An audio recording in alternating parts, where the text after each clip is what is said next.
एक बार की बात है, एक थे राजा गंभीर देव। गंभीर देव का स्वभाव बिल्कुल उसके नाम के विपरीत था।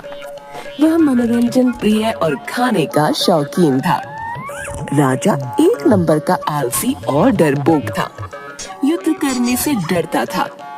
उसे खाने का इतना शौक था कि राजा होते हुए भी उसकी तोंद लटकती थी। वह न कभी व्यायाम करता न युद्ध का अभ्यास। क्या बात है महाराज, आज आप फिर व्यायाम के लिए नहीं आए? क्या करूं मंत्री, तुम तो किसी काम के नहीं हो। सारे राज्य का कार्य मुझे संभालना पड़ता है। कल रात देर तक सोचता रहा कि राज्य का विकास कैसे किया जाए, इसलिए सुबह आंख नहीं खुली। मंत्री मुंह बनाकर रह जाता है। वह जानता है कि राजा व्यायाम ना करने के लिए कोई न कोई बहाना बनाता रहता है। ठीक है महाराज, चलिए युद्ध का अभ्यास कर लीजिए। युद्ध का अभ्यास? नहीं, बिल्कुल नहीं। मुझे युद्ध करना बिल्कुल पसंद नहीं। जमीन के लिए लोगों को जान से मारना भला कहाँ की इंसानियत है। मैं कभी युद्ध नहीं करूंगा और न ही युद्ध का अभ्यास करूंगा।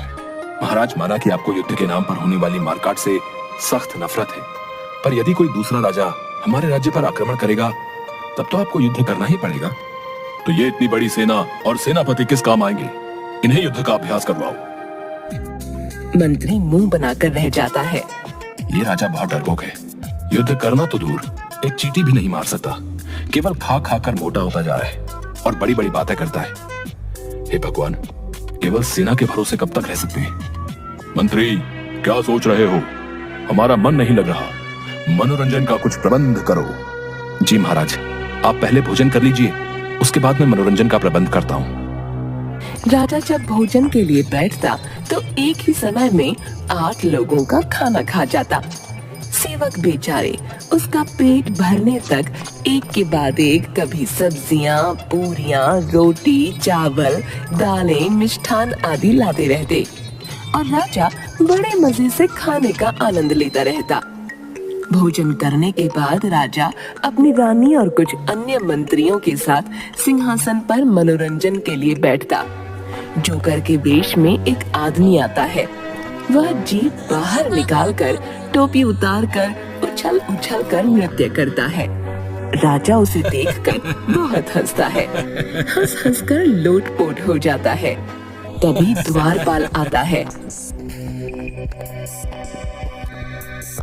महाराज की जय हो, महाराज की जय हो, महाराज की जय हो। तुम्हें दिखाई नहीं देता? ये हमारे मनोरंजन का समय है। महाराज, द्वार पर एक दूत आपके लिए कोई संदेश लेकर आया है। मंत्री, तुम संदेश सुन लो और जब तक ये नृत्य समाप्त नहीं होता कोई विघ्न मत डालना। वह अपने आनंद में मग्न हो जाता है और द्वारपाल मंत्री के कान में कुछ कहता है। मंत्री उसे हाथ से इशारा करता है और नृत्य समाप्त होने की प्रतीक्षा करता है। नृत्य समाप्त हो जाता है, जोकर चला जाता है और राजा खूब हंसता है। महाराज, क्या अब हम दूत को बुला लें? कौन सा दूत? बहुत देर से आया हुआ है, आपकी प्रतीक्षा कर रहा है। क्या मैं उसे सभा में बुला लूं? बुला लो, देखते हैं क्या संदेश लाया है। राजा गंभीर देव की जय हो। महाराज, मैं आपके पड़ोसी राज्य से आया हूँ। पड़ोसी राज्य से? वो तो हमारे मित्र सोमदेव का है। जी महाराज, पर क्या आप ये नहीं जानते कि सोमदेव अब इस दुनिया में नहीं है? ये कब हुआ? कई महीने पूर्व पड़ोसी राज्य के राजा सोमदेव के पुत्र मंगलदेव हैं। मैं उन्हीं का संदेश लाया हूँ। कैसा संदेश? राजा मंगलदेव का कहना है कि आप उन्हें अपना राज्य सौंप दीजिए, अन्यथा वे अपनी सेना के साथ आप पर आक्रमण कर देंगे। संभल कर दूत, जबान संभाल कर बात करो। पर राजा आक्रमण की बात से डर जाता है। आक्रमण? नहीं नहीं, हम युद्ध नहीं चाहते। तुम मंगलदेव से जाकर कहो कि वो हमसे आकर मिले। महाराज, मैं युद्ध का संदेश लेकर आया हूँ और आप उनसे मिलना चाहते हैं? हाँ हाँ, क्यों नहीं, मैं मैत्री चाहता हूँ। तुम जाकर मंगलदेव को कहो कि वो आकर एक बार हमसे मिले। राजा मंगलदेव का संदेश आता है। एक आदमी संदेश पढ़ता है। अरे डरपोक महाराज, मुझे पता है युद्ध करने से डरता है, इसलिए मुझसे मिलना चाहता है। चल कोई नहीं, तेरी ये इच्छा भी मैं पूर्ण करता हूँ। तू अपने राज्य की सीमा पर बने भवन में आकर मुझसे मिल। मंत्री को यह संदेश सुनकर क्रोध आता है, किंतु राजा बहुत खुश होता है। राजा मंगल देव से मिलने की तैयारियां शुरू कर देता है। मंगल देव उस भवन में राजा से मिलने आता है। उसे देखकर आओ आओ मित्र, आओ। मेरे लिए जैसे तुम्हारे पिता थे वैसे ही तुम हो। आप मुझे पिताजी जैसा समझने की भूल ना करें। मुझे किसी भी कीमत पर आपका राज्य चाहिए।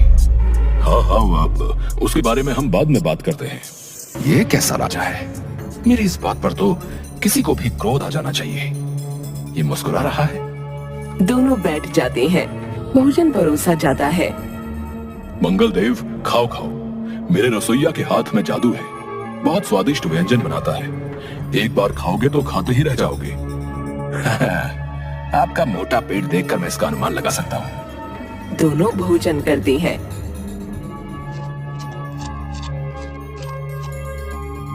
वाह, क्या बात है।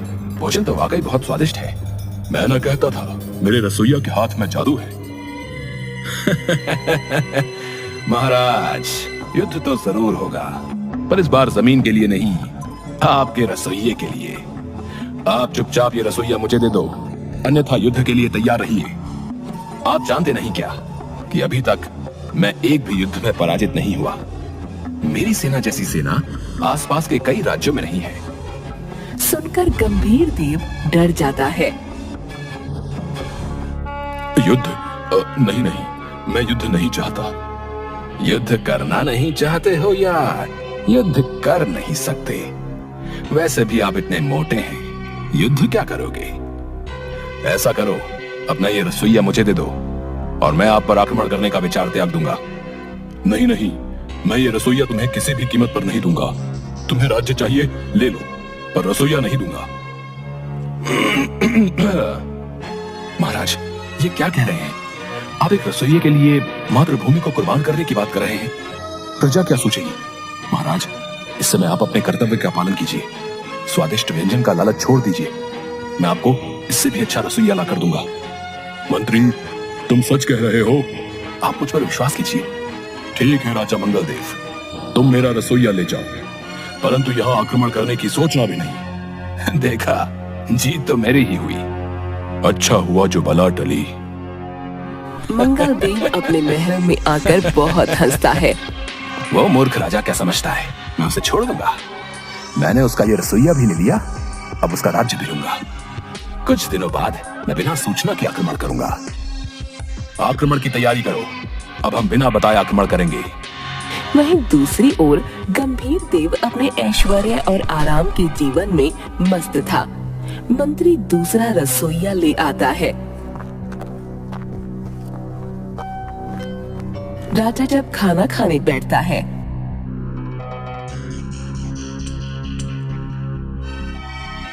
आज कैसे व्यंजन बनाए हैं? बिल्कुल भी लाजवाब नहीं है। मंत्री, ये रसोइया बदलो। महाराज, 2 दिन पहले तो बदला था और उससे 4 दिन पहले भी। तुमने ही तो कहा था कि तुम सर्वश्रेष्ठ रसोइया ढूंढ कर लाओगे। अब तुम्हें लाना पड़ेगा, वरना तुम मेरे लिए खाना बनाओ। वैसे भी तुम बहुत अच्छा भोजन बनाते हो। ये कैसा राजा है, इसे खाने और हंसने के सिवा कुछ और नहीं सोचता। मंत्री बेचारा एक और रसोइया लेकर आता है और राजा को इसका बनाया भोजन पसंद आता है। हाँ, बहुत स्वादिष्ट भोजन बना है। इसी रसोइये को रखो, इसके सिवा और कोई मेरा भोजन नहीं बनाएगा। हे भगवान, धन्यवाद, नहीं तो सारा काम छोड़कर मैं केवल रसोइया ही ढूंढता फिरता। कुछ दिनों बाद राज्यसभा में सभी बैठे थे, तभी द्वारपाल दौड़कर आता है। महाराज की जय हो। क्या आफत आ गई है जो तुम इतनी जोर से बोल रहे हो? महाराज, वो अभी सेना से खबर आई है, मंगल देव ने अचानक आक्रमण कर दिया है और हमारी सेना बौखला गई है। यह खबर सुनकर राजा डर जाता है। क्या? महाराज, आप घबराइए मत, मैं देखता हूँ। आक्रमण हो गया। कौन युद्ध करेगा? महाराज, हमारी सेना मंगल देव की सेना का सामना कर रही है। आप जाइए, युद्ध कीजिए। आपके बिना सेना का मनोबल कैसे बढ़ेगा? युद्ध? ना बाबा ना, मुझसे नहीं होगा। बहता हुआ रक्त देखकर मेरा जी घबराता है। तभी एक और सेवक मंत्री के पास आता है। गुप्तचर बोलो, क्या पता लगा है? मैंने तुम्हें मंगलदेव के बारे में सब कुछ पता करने के लिए कहा था। सेवक मंत्री के कान में कुछ कहता है।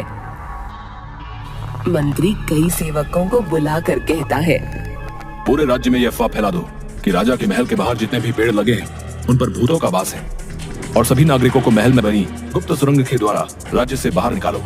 मंत्री जी, यह अफवाह फैलाने का क्या कारण है?